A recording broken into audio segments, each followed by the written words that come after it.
Hello. Today our topic anterior glenohumeral instability. We study about the anterior shoulder instability. What is shoulder glenohumeral instability or shoulder instability anteriorly? Instability at the shoulder is very common clinical problem. This is where with the anterior instability seen most oftenly, and the relatively why this is because of the relatively small size of the glenoid cavity and the position of the glenoid fossa, and the size of glenoid cavity, and the humeral head is larger. And there is one advantage of the external rotators over the subscapularis combined to make the shoulder susceptible to dislocation in the forward position, okay, or medial and the inferior directions. In case of anterior instability, can be subdivided into two groups. First is the acute traumatic anterior dislocation, and second one is the recurrent anterior dislocation or subluxations. In case of acute traumatic anterior dislocation, is an injury predominantly of the young adults or particularly for the athletes. It is usually caused by forceful or forced external rotation, and the extension of the shoulder. Okay, two things you have to concentrate, that the forceful external rotation and the extension of the shoulder. The humeral head is driven forward and frequently avulges the cartilaginous glenoid labrum and the capsule from the anterior aspect of the glenoid cavity. The association between acute traumatic anterior shoulder dislocation and the lesion of the rotator cuff has long been recognized. Okay, and the exact incidence of acute rupture is unknown.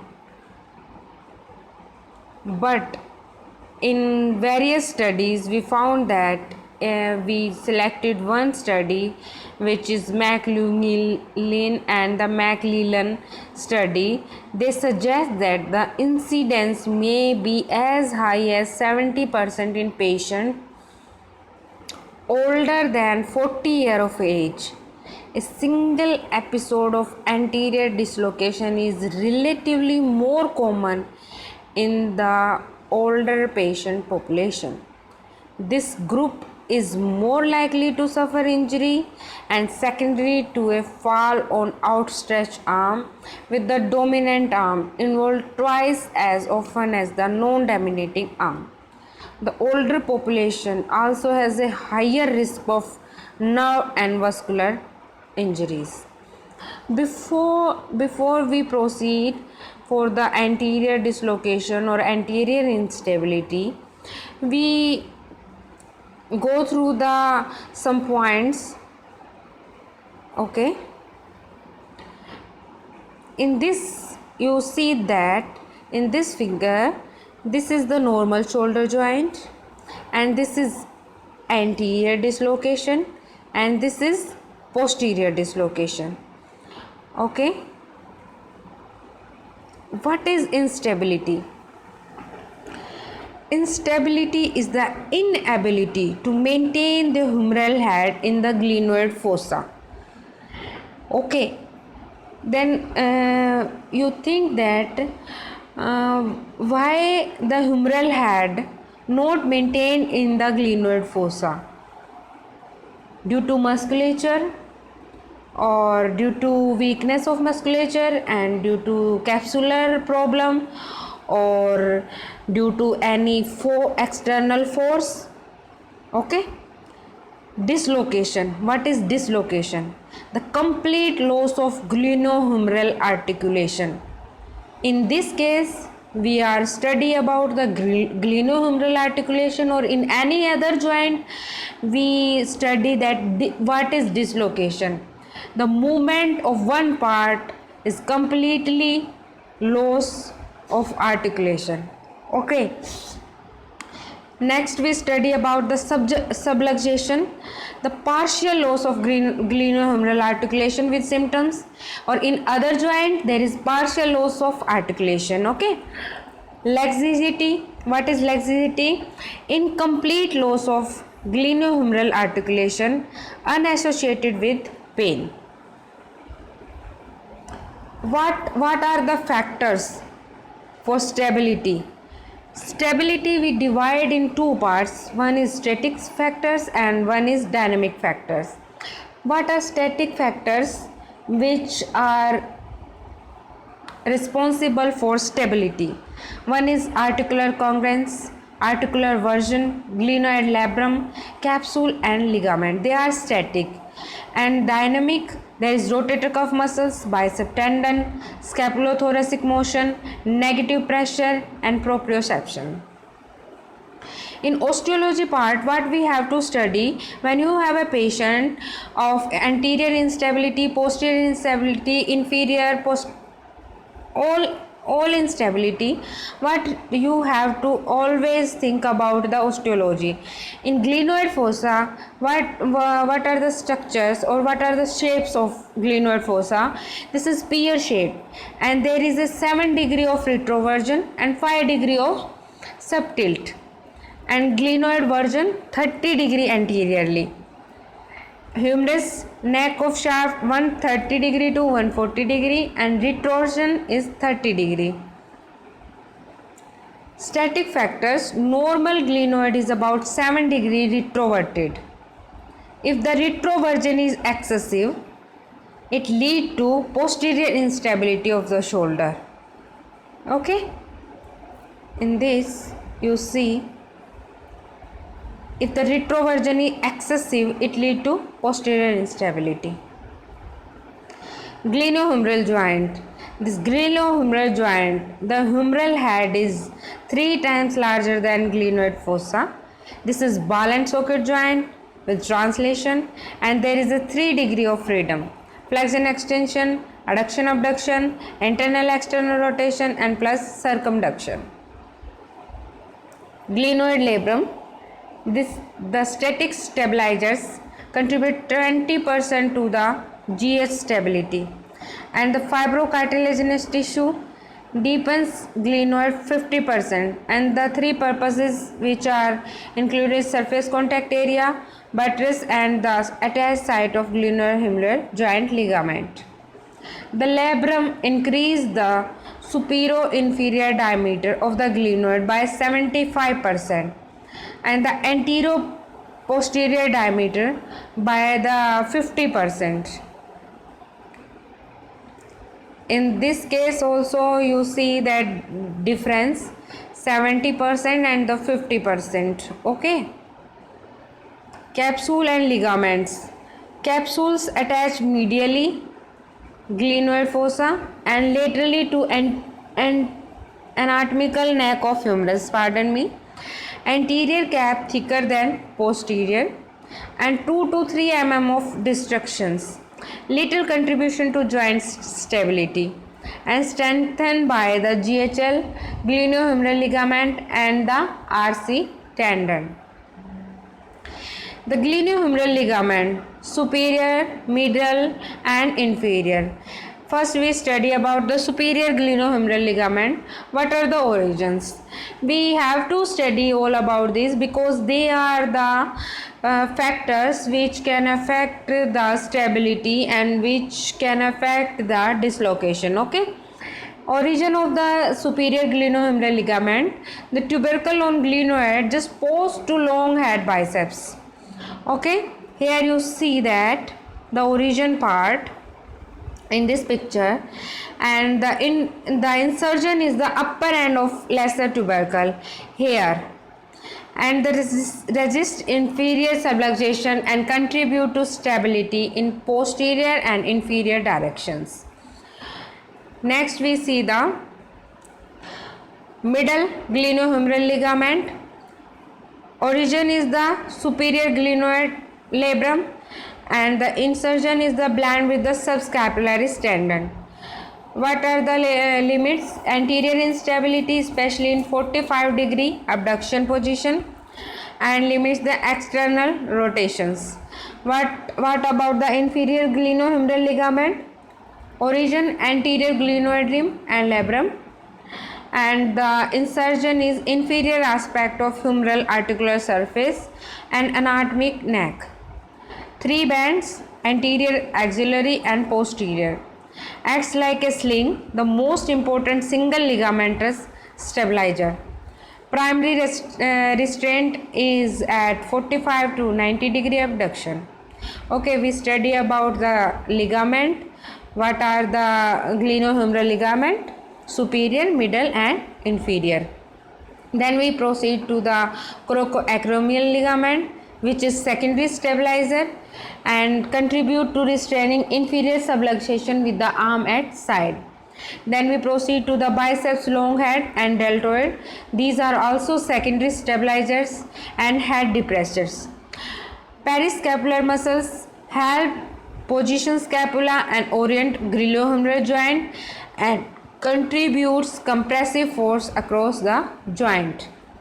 Then I just diagrammatically present this, that the stabilizer of glenohumeral joint, static and dynamic. What are the static? Glenoid labrum and the joint capsule, and dynamic rotator cuff and scapular muscles.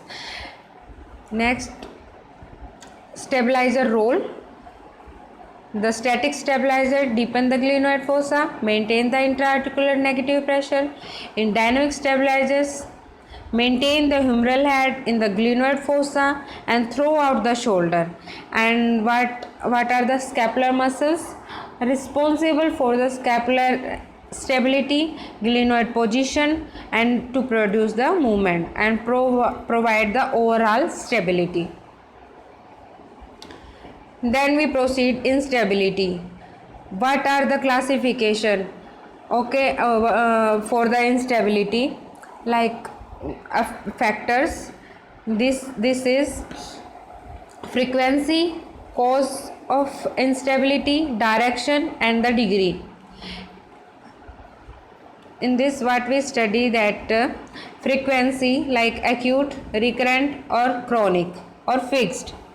Causes like traumatic event, microtrauma, atraumatic event like voluntary or involuntary, microtrauma, congenital conditions, neuromuscular condition.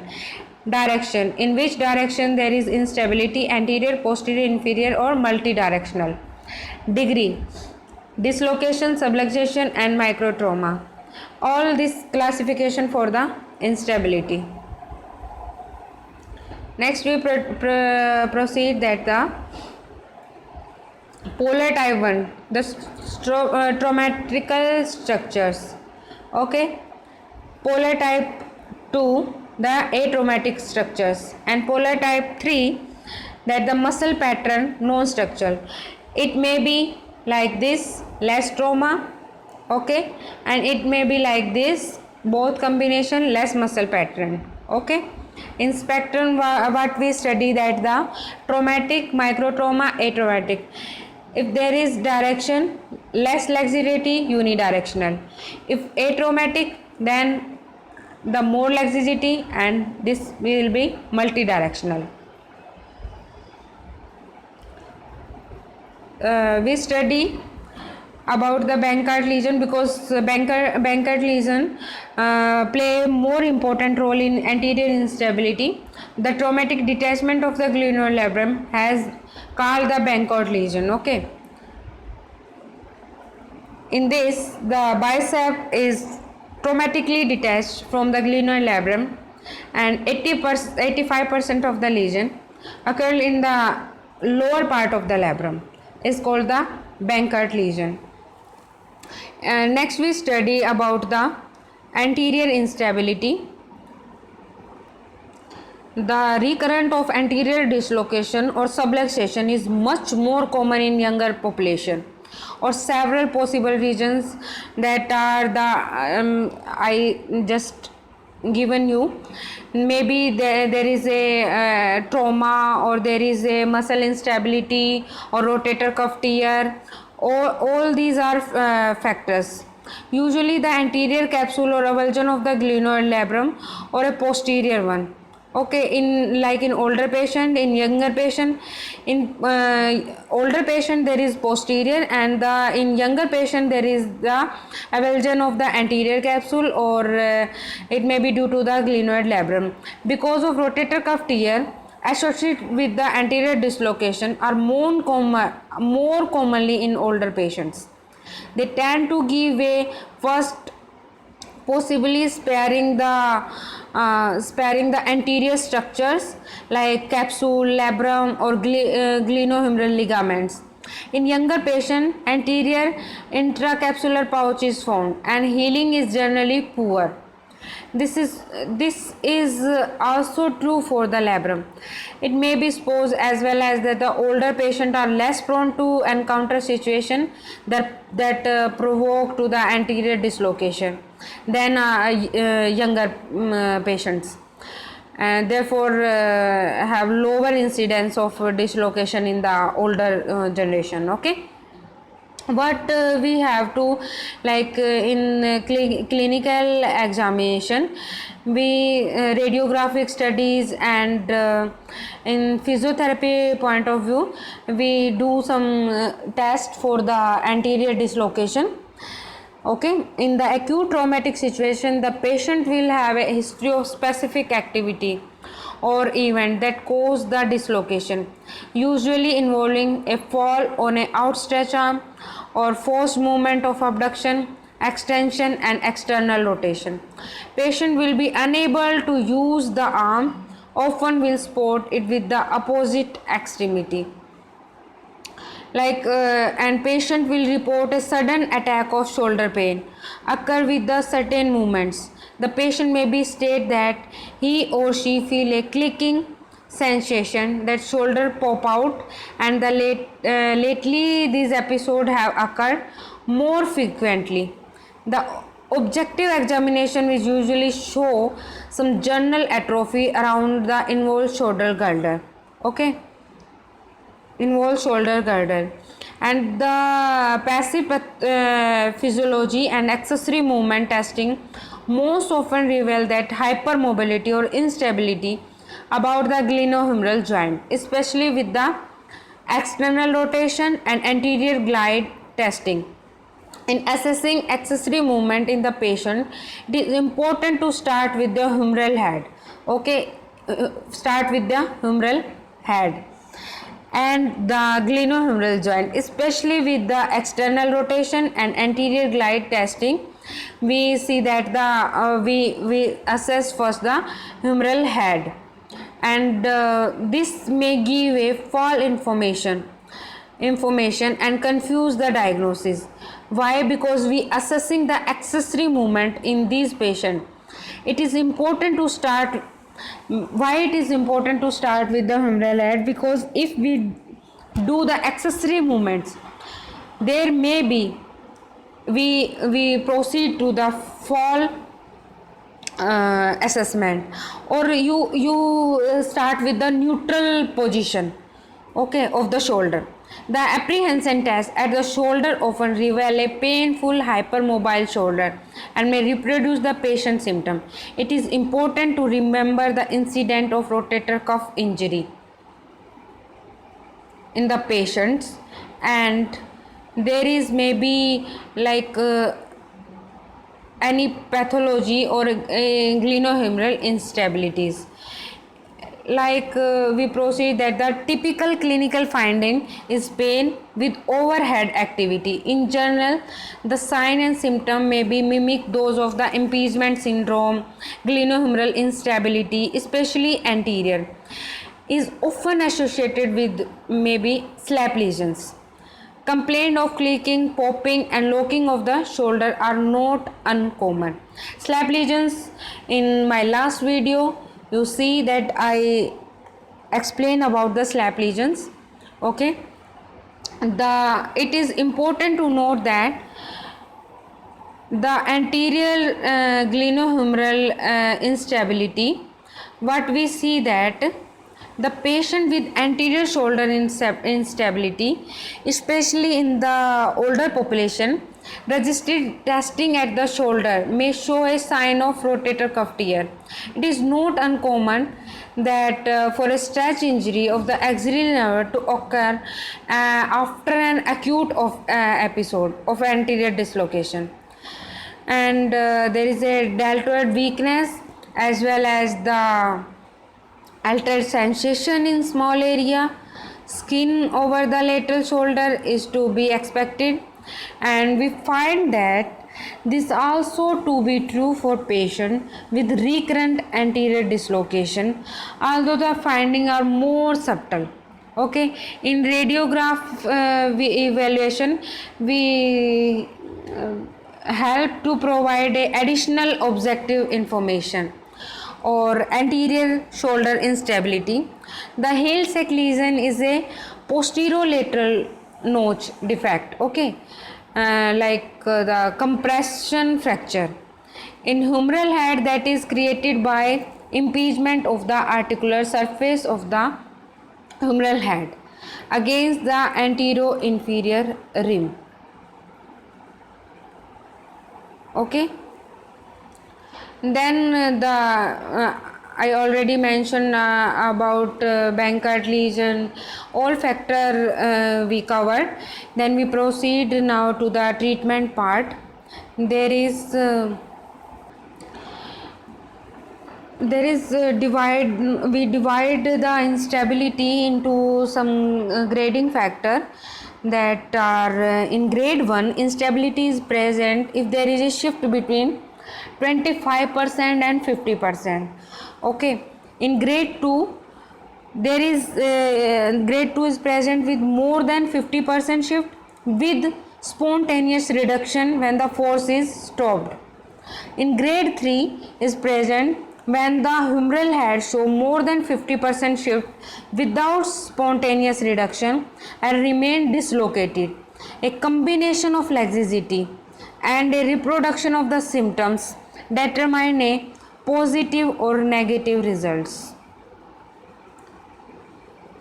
Like in humeral avulsion of glenohumeral ligament causes of anterior shoulder instability.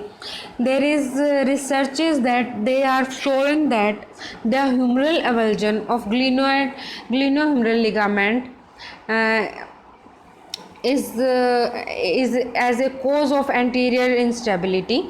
There is one research in this, the avulsion of the glenohumeral ligament labrum complex at the glenoid, like in Bankart lesion, as well as ligamentous laxity are well known cause of anterior shoulder instability.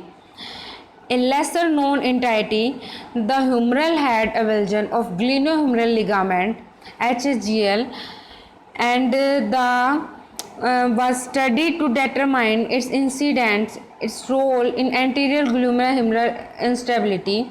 64 shoulder patients with the diagnosis of anterior instability were prospectively evaluated by arthroscopy and for intra-articular pathology include Bankart capsular laxity HAGL lesion.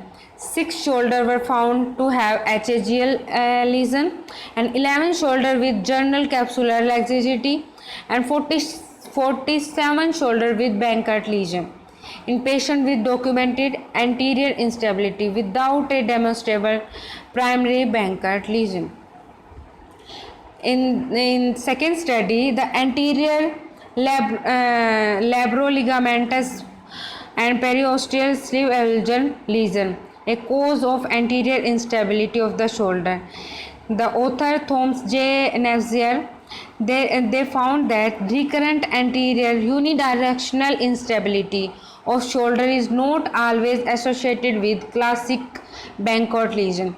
In previous study, we study that the Bankart lesion involves 73.5% in this anterior instability. In this study, They say that this is not always possible, okay, which is an avulsion of anterior labroligamentous structure from the anterior glenoidum because the anterior scapular preosteum ruptured.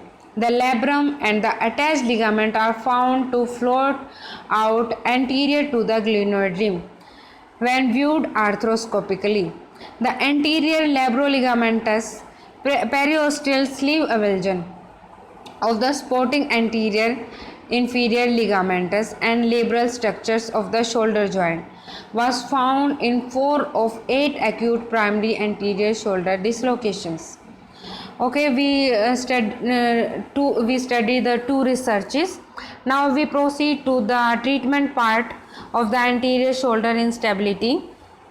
In this, the conservative treatment should be the best choice is in most cases. Okay, the anterior shoulder instability, this may be subdivided into 4 basic areas.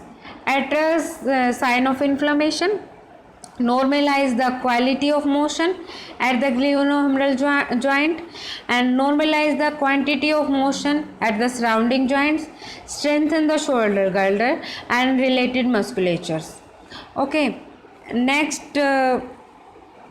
once the sign of the acute irritation or have decreased like heat, swelling, spasm, pain, then we proceed intervention to help restore the quality of movement at GH joint should begin.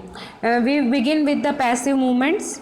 Okay, passive movement through a normal range of motion without pushing the end range are incorporated first. Also at this time, assessment and normalization of the quantity of the movement at the shoulder joint or surrounding joint like ACJ or SCJ, the scapulothoracic joints and the cervical and thoracic spine are begin to help decrease abnormal stresses applied to the glenohumeral joint.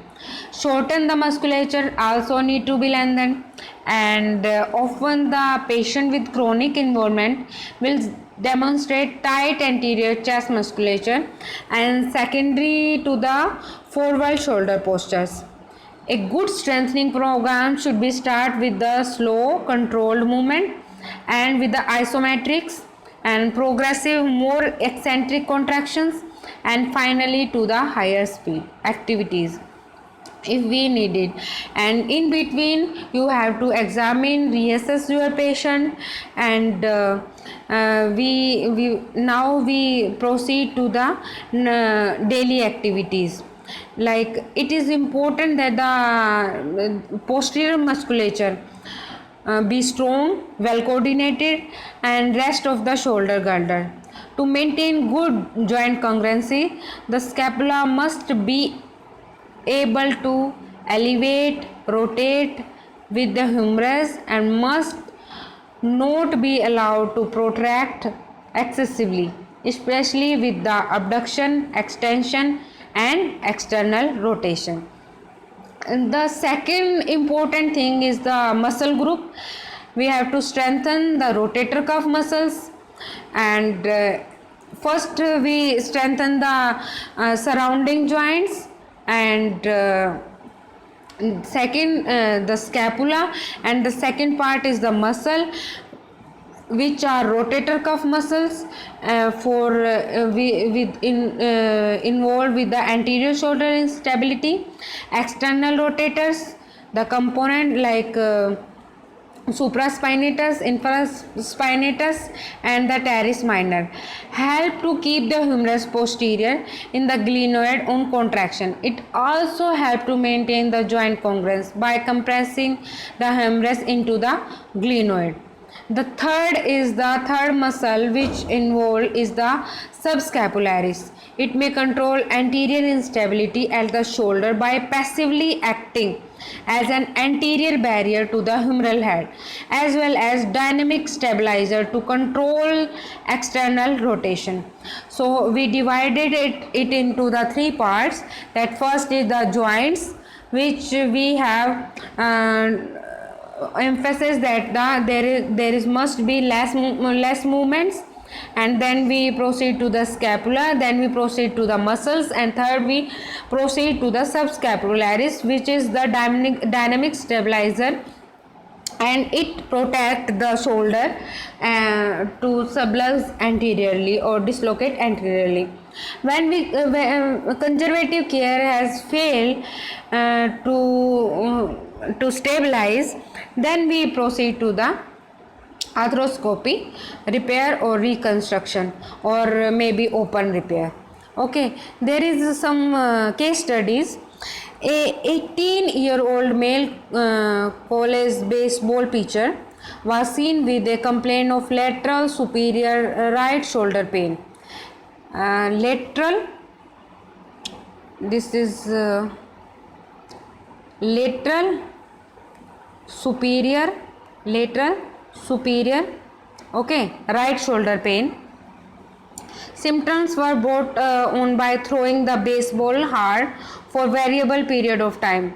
Physical examination of the shoulder show a generalized hypermobility but non-painful active range of motion.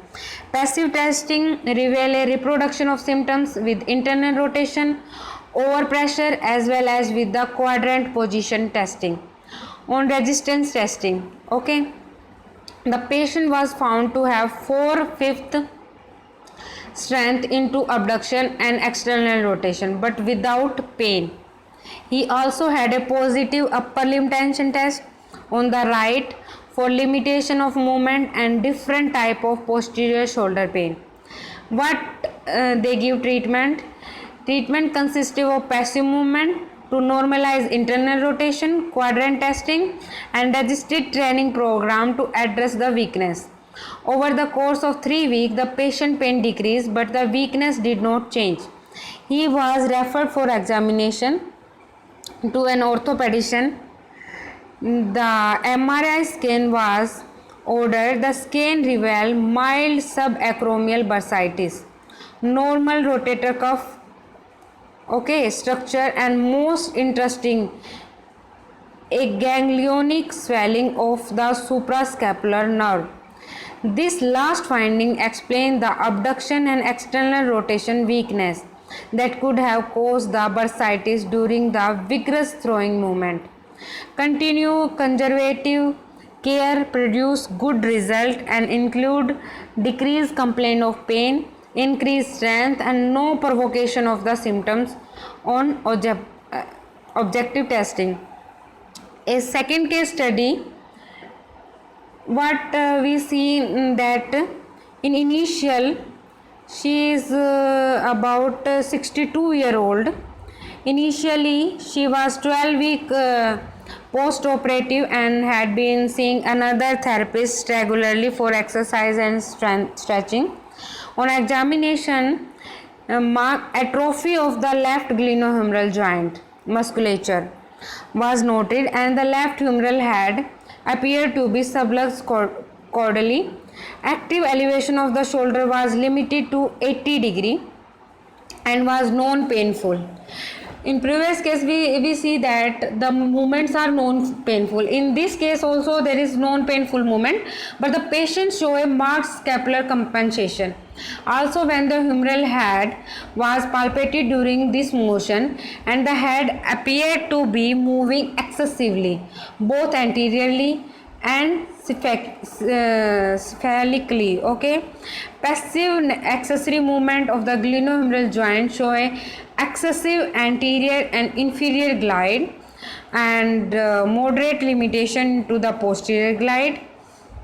When the humeral head was held posteriorly by the therapist, active elevation was increased to 120 degree and passive elevation 140 degree. Finally, registered testing showed 2/5 abduction strength and trace external rotation strength at the left shoulder. Patient also had a positive drop arm test. The patient was asked to return her surgeon, and the therapist findings were communicated to refer to the physician. MRI testing of the left shoulder revealed a rupture of the rotator cuff. Okay, so in both the cases you find that there must be a differential diagnosis with these conditions also. And if your patient is hypomobile or hypermobile, and there is some weakness in the muscle, and by your treatment they are not curative, you should proceed to the MRI, or you should consult with the orthopedician. Okay, all this about the anterior dislocation of the shoulder. I hope that you enjoy the lecture, and please like, share and subscribe my video, share with your friend, because the knowledge or the education always increase with the sharing. Okay, you discuss with your friends. First you study the anterior dislocation, you discuss with your friend, you always refer to the books, and that's it. And hope you enjoying my lectures, and please let me know all about or any queries. Please write in the comment section. Thank you so much.